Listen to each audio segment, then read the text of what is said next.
Fala pessoal, tudo bom? Aqui é o Rodrigo Vilela e hoje nós vamos para o nosso último vídeo do ano, no caso onde eu comento sobre as minhas 10 melhores leituras de 2023. Esse foi um período bem legal, com algumas leituras muito interessantes, títulos que realmente conseguiram me marcar. A lista, além de conter livros e quadrinhos, no caso um quadrinho, segue também o mesmo formato que eu costumo utilizar nesse tipo de vídeo, ou seja, sem usar nenhum tipo de ranking, com exceção para o último livro que eu comentar. Esse último livro da lista eu considero como a minha melhor leitura de 2023. Mas antes de começar, eu quero só te pedir, como sempre, para deixar uma curtida aqui embaixo, que ajuda bastante o canal, para se inscrever caso ainda não tenha feito isso, e também para clicar no sininho para receber as notificações. Quero te convidar também para conhecer minha área de membros lá no Apoia-se. Com apenas R$10 mensais, você tem acesso a diversas recompensas, como participação em sorteios, participação em enquetes para escolha de vídeos, além de ter acesso aos vídeos exclusivos que eu estou começando a publicar por lá. Para quem tiver interesse em conferir e apoiar, o link está aqui no início da descrição.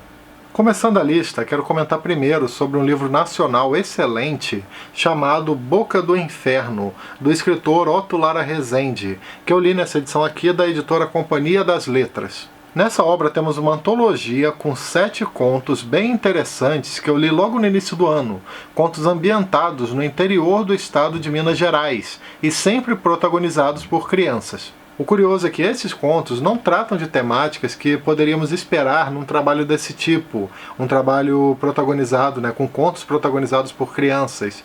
Aqui nós não encontramos algo como contos que falam sobre amizade, sobre nostalgia, ou sobre companheirismo e coisas assim. Na verdade, em contrapartida, aqui nós encontramos temas bem pesados, como assassinatos, crueldades aleatórias e por aí vai.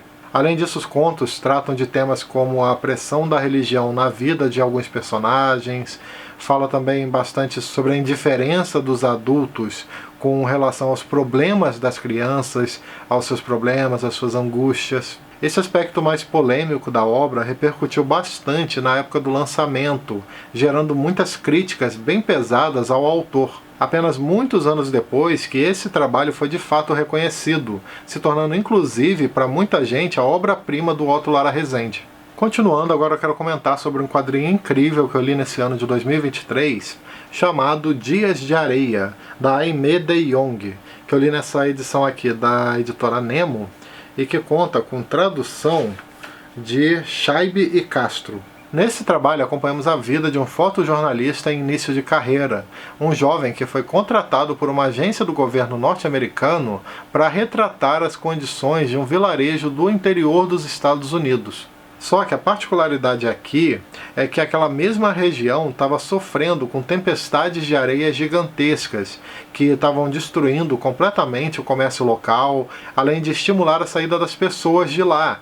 Os moradores daquela região estavam saindo dali em busca de uma vida melhor. Esse quadrinho é maravilhoso, ele é muito sensível, fala muito sobre autoconhecimento. Além disso, é também um trabalho histórico que retrata diversas características e situações que ocorreram durante o período da Grande Depressão. Continuando, mais uma leitura que eu gostei muito de concluir nesse ano de 2023 foi um clássico da literatura nacional conhecido como Angústia, do Graciliano Ramos, que eu li nessa edição da editora Record. Nessa obra acompanhamos, no intenso fluxo de consciência, a história de Luiz da Silva, um funcionário público insatisfeito com diversos aspectos da vida. No meio dos seus pensamentos, vemos como ele anda muito perturbado, situação essa que só piora após o mesmo se envolver num relacionamento complicado com a sua vizinha.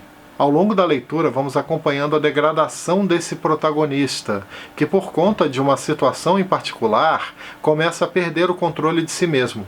Nesse romance, o Graciliano Ramos consegue transmitir exatamente aquilo que o título propõe, ou seja, um sentimento muito forte de angústia, seja pela vida do protagonista ou pelo remorso que ele tem com relação ao passado. Além disso, é um livro que denuncia diversos problemas sociais que encontramos nas grandes cidades, desde a pobreza e a desigualdade até a exploração no trabalho.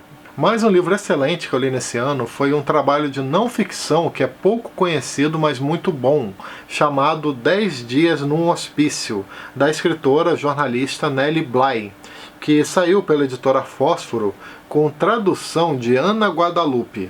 Nesse livro, que é bem rápido de ler, nós acompanhamos uma reportagem da própria autora, uma jornalista norte-americana, logo após ela se infiltrar, fingindo loucura, num hospital psiquiátrico em Nova York, isso ali no final do século XIX.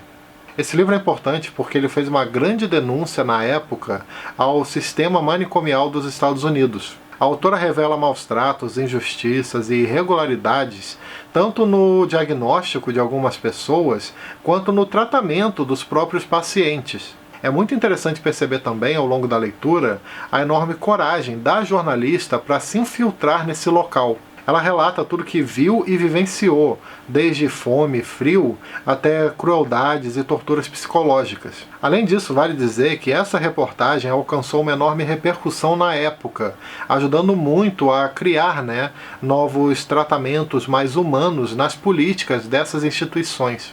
Outro livro que eu quero destacar aqui é um clássico da literatura latino-americana chamado Pedro Páramo, do escritor mexicano Juan Rulfo, que eu li nessa edição da José Olímpio e que conta com tradução, deixa eu dar uma olhada, tradução de Eric Nepomuceno. Nessa obra, seguimos os passos de um filho que viaja para um pequeno vilarejo do interior em busca do seu pai, um homem poderoso chamado Pedro Páramo. Só que ao chegar lá, acompanhamos tanto situações estranhas em que ele vai se envolver, quanto também o passado daquela mesma região. Pedro Páramo não é apenas um clássico da literatura mexicana, mas também uma referência fundamental da corrente literária do realismo mágico. Outro detalhe legal é que a obra conta com um mistério muito interessante que nós vamos descobrindo pouco a pouco. Isso porque o livro é composto por uma estrutura fragmentada muito bem elaborada. Além disso, vale dizer que o livro traça um retrato muito interessante do México no início do século, ali no início do século XX. Um retrato histórico, mostrando, por exemplo, toda a questão da violência, a questão do poder sem limites dos caudilhos e também as consequências da Revolução Mexicana. Continuando, outra leitura incrível desse ano foi esse livro extremamente conhecido chamado O Diário de Anne Frank, que eu li nessa edição da editora Record, que conta com tradução de Alves Calado. Esse é um livro tão famoso que nem precisa de muita explicação. Aqui basicamente temos o diário da menina Anne Frank, relatando a sua vida tanto antes quanto principalmente depois dela e da sua família se esconderem da perseguição aos judeus praticada pelos nazistas durante os anos da Segunda Guerra Mundial. O Diário de Anne Frank foi um livro que me emocionou muito, especialmente no final da leitura, Ele deu aquele sentimento de vazio, um sentimento muito forte, especialmente por ter consciência, do que aconteceu com a Anne e com boa parte da sua família. Esse é um daqueles livros muito impactantes que você precisa ler mais cedo ou mais tarde. A forma de escrever da Anne Frank é muito envolvente e ela também trata tudo com uma riqueza de detalhes que torna praticamente impossível você não se conectar com ela ou com as pessoas que ela comenta. Continuando, outro livro que me marcou muito foi esse daqui chamado O Lugar, da escritora francesa Annie Ernaux, que eu li nessa edição aqui da editora Fósforo, que conta com tradução de Marília Garcia. Para quem não conhece, a Annie Ernaux foi ganhadora do Prêmio Nobel de Literatura em 2022. Nesse livro, a autora traça um perfil do seu pai, um homem de origem simples que trabalhou como operário e foi dono de uma mercearia. Na mesma medida, ela também comenta sobre a complexa relação que ela própria desenvolveu com ele. Aqui nessa obra, Annie Ernaux traz um relato sincero do seu pai, mostrando as suas particularidades, a forma como ele influenciou a sua vida, além de mostrar a forma como os dois acabaram se distanciando por maneiras diferentes de pensar. Essa é uma leitura bem rápida de ler, com pouco mais de 60 páginas, que conta com uma escrita muito envolvente, que desperta bastante curiosidade com relação à vida do pai da Annie Ernaux e também com o passado da própria escritora. Além disso, um detalhe interessante é que O Lugar é considerado pela própria Annie Ernaux como a leitura ideal para quem quer começar a ler a sua obra. Isso porque aqui nós temos o princípio do seu estilo, muito marcado por memórias misturadas com observações da sociedade.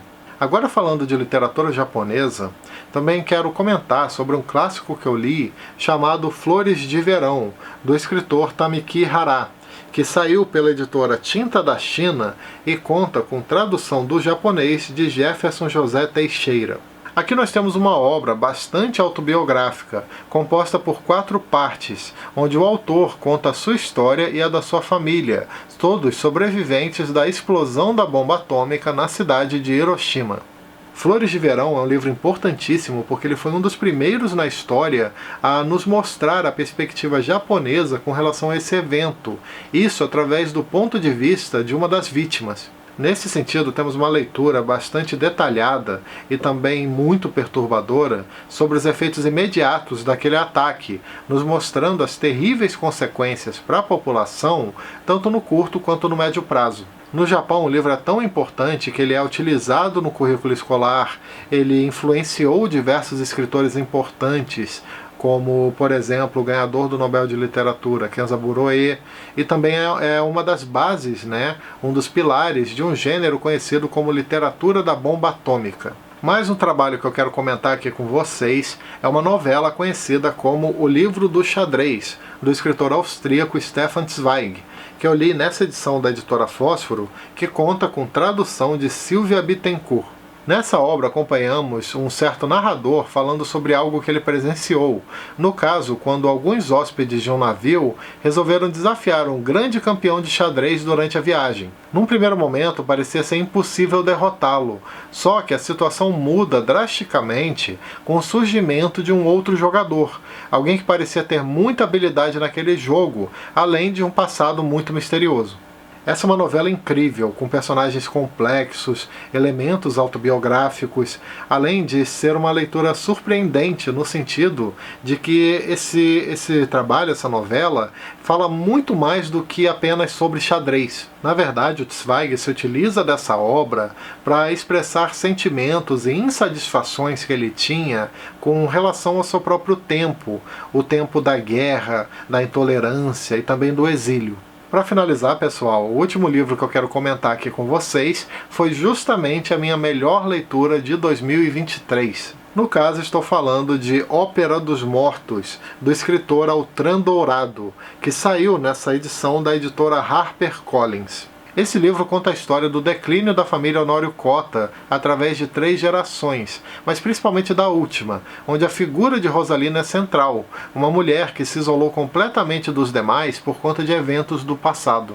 Acompanhamos aqui a história de uma mulher que se mantém presa ao destino da sua própria família, presa na sua solidão, vivendo como se o tempo tivesse parado. A questão é que a chegada de um certo alguém vai abalar todo esse cenário, provocando inicialmente mudanças que parecem pequenas, mas que posteriormente se tornarão muito relevantes. Ópera dos Mortos é um livro com personagens incríveis, muito bem construídos, onde cada movimento deles tem um propósito fundamental para a compreensão da história. A obra trabalha também com muita criatividade o fluxo de consciência, isso sem tornar a leitura difícil. A sensação é de mergulhar para valer na mente dos personagens, na forma como cada um pensa e decide as suas atitudes. Altran Dourado fez uma obra com muitos simbolismos interessantes que vocês vão descobrindo no decorrer da leitura, além de tratar bastante também da questão do tempo, ou melhor, da ilusão de que o tempo não passa. Tem muitos livros nacionais que injustamente são pouco conhecidos, mas de todos que eu li até hoje, Ópera dos Mortos é um dos que mais me impressiona nesse sentido. Como é que pode um livro tão incrível como esse não ser mais conhecido em território nacional? Ainda mais levando em consideração que Ópera dos Mortos está como um dos representantes, ao lado de outros trabalhos, um dos representantes do Brasil na lista de obras representativas da Unesco.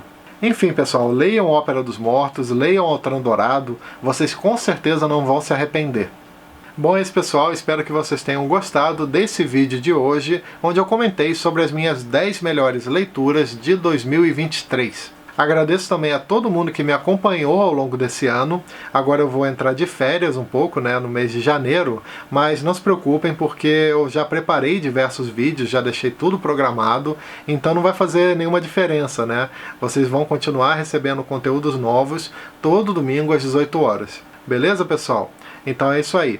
Um feliz ano novo para todo mundo e nos vemos no próximo conteúdo. Tchau!